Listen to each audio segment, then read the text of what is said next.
আসসালামু আলাইকুম। শীতের সকালে গরম গরম ভাতের সাথে ভর্তা খেতে বেশ ভালোই লাগে।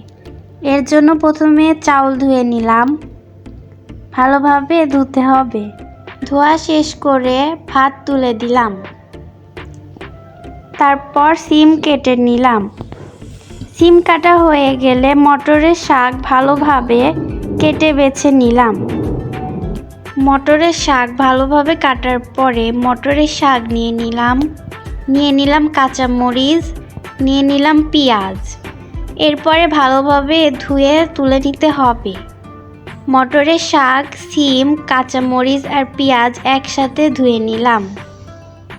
মটরের শাক, সিম ভালোভাবে ধুয়ে নিয়ে ভাতের উপরে দিয়ে দিলাম। ভালোভাবে ভাতের উপরে রেখে ঢাকনা দিয়ে ঢেকে দিলাম। তার কিছুক্ষণ পর মটরের শাক, সিম আর কাঁচামরিচ আলাদাভাবে তুলে নিলাম। তারপর পেঁয়াজ কুচো করে ভর্তার জন্য রেডি করলাম।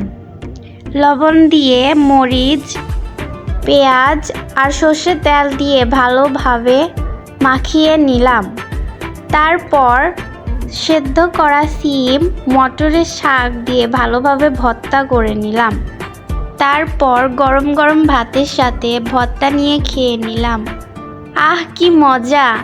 এরকম নতুন নতুন ভিডিও পেতে আমাদের চ্যানেলটিতে লাইক, কমেন্ট, শেয়ার এবং আমাদের পাশে থাকুন। ধন্যবাদ।